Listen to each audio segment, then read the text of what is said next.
Oil prices hit new highs for 2023 overnight of almost $97 a barrel after a slump in US oil inventories. That's coming up in our 5 Things in 5 Minutes. And then in our bonus deep dive interview, we find out all about why sheep prices are going down towards $1 a head. If the El Nino continues in some parts of sheep country, then they won't be able to keep the sheep at home. If the feed runs low, or if feed prices get very high, or if water runs low, the prices may well go down, as you say, into that single figure point. But first in 5 and 5 with ANZ. Number 1. Oil prices jumped 3% overnight to new highs for 2023, with Brent crude climbing to almost $97 a barrel. West Texas Intermediate rose 4% to almost $94 a barrel. That's all because of fresh oil inventory figures out of the United States overnight, showing commercial crude oil inventories down by 2.2 million barrels last week. That's their lowest point in over a year. Number 2, US durable goods orders rose 0.2% in August from July, which was much better than the 5.6% fall the previous month, and above the consensus forecast for a 0.2% fall. The figures indicate the US factory sector is holding up remarkably well in the face of over 500 basis points of hikes in a year and a slowing employment market. It also refreshed equity market worries about higher interest rates for longer, which saw the S&P 500 fall 0.8% and the Dow down 0.9% by 4 o'clock Australian time. Sure enough, the 2-year and the 10-year Treasury yields both rose 6 basis points to 5.14% and 4.62% respectively. Those higher interest rates made the US dollar more attractive. We saw the Aussie weaken further overnight to 63.3 US cents from 63.7 yesterday. The Kiwi holding on a little better, just above 59 US cents again.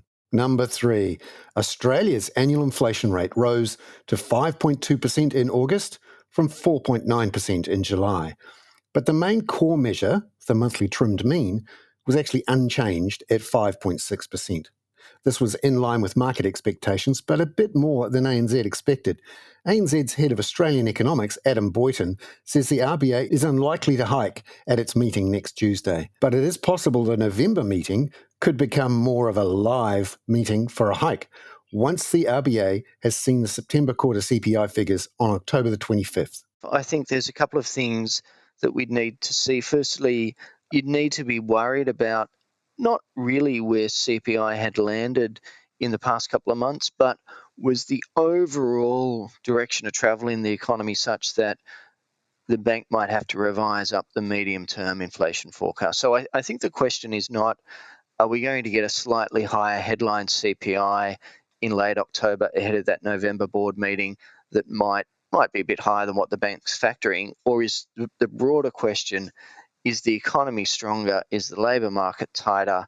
Is inflation not coming down as much? And does that combination mean the bank has to move their medium and longer term inflation forecast? And look, so far, I don't think we're at that stage yet. So yes, November, I think, is a more live meeting than October, but I still don't see the Reserve Bank changing rates in November. Number 4, the Bank of Thailand hiked interest rates 25 basis points to a 9-year high of 2.5% yesterday, as expected by ANZ's Asia economist, Crystal Tan. So we do think the BOT will pause from here. I think it's quite notable. It has assessed the current policy rate as neutral. We don't think it would necessarily shut the door for a further hike, but we do think the hurdle for one is going to be high. We would need to see 2024 growth and inflation surpass the Bank of Thailand's latest estimates. But as things stand, we don't think this is likely.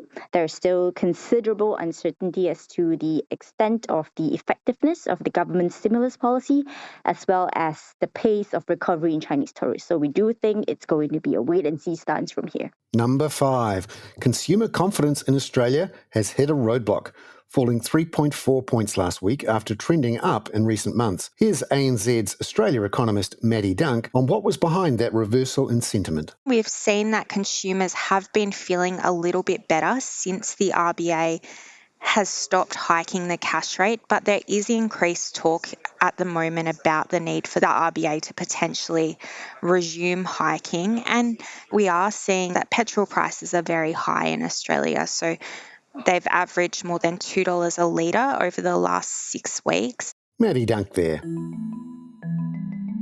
Now it's time for our bonus deep dive interview, this time into an unusual and unusually big fall in wholesale prices. Prices for sheep have collapsed in recent weeks to under $10 a head in some places, from well over $50 a head. That's despite high demand for sheep overseas and years of good pasture growth, until now. ANZ's head of food, beverage and Agri-Insights, Michael Whitehead, explains. The sheep cycle, as with all livestock cycles, is like sailing across the equator. You're either sailing north or south, and you only cross the optimum point, the equator, for one day. And right now, the Australian sheep industry is sailing south. Yes, sheep prices are way down, not because of demand, but because of supply. There are an awful lot of sheep in Australia, and with El Nino now officially forecast, a lot of sheep producers are destocking and putting their flocks onto the market. So what sort of price fall have we seen, and have we bottomed out? We probably haven't bottomed out. The average price fall for sheep is just under 40% at the moment on what they were a year ago. And remember, about a year ago, Australian farmers were still restocking as there was all this green grass that had come after the 2-year drought. That urgency has gone out of the market. And the other thing is that at this time of year, every year, you always have the spring lambs about to hit the market, so prices normally go down. The other thing to add to that is that the abattoirs cannot find enough labour, so they're not buying as many sheep as they were. And with live exports forecast to end in the next few years, a lot of farmers in Western Australia particularly are not rebuilding their flocks because they see that market won't be there. Why is live export going to stop? It's been a policy of the new government in Australia, the government that's been in for about 18 months, and they had said that they would end live exports in their second term, and that continues to be the policy. 97% of Australia's live sheep exports come out of Western Australia. So for a lot of Western Australian sheep farmers, as farmers do, they're looking long-term at their business strategy. They may be seeing that there won't be that market for live exports. So a lot of them may be thinking they'll reduce their flock and potentially switch to more grain. The longer-term effect of this will be that there may eventually be less sheep in Australia as a result, which would put upward pressure on prices. But that's not going to impact things in the short term. As farmers consider the economics of whether to send their sheep to the abattoir or not, there must be some sort of point where prices are so low that it's sort of worth keeping the sheep at home.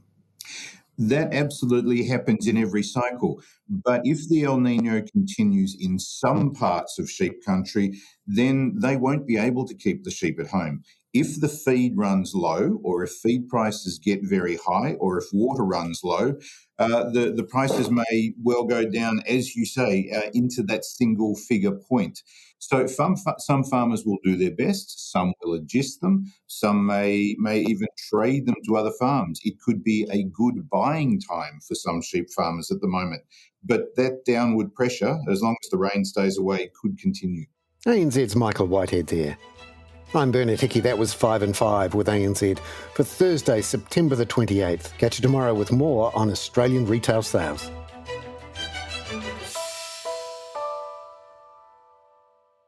This podcast contains general information only, not investment advice. You should obtain advice for your personal circumstances before making any investment decisions. Please view the podcast disclaimer available via your media player or email.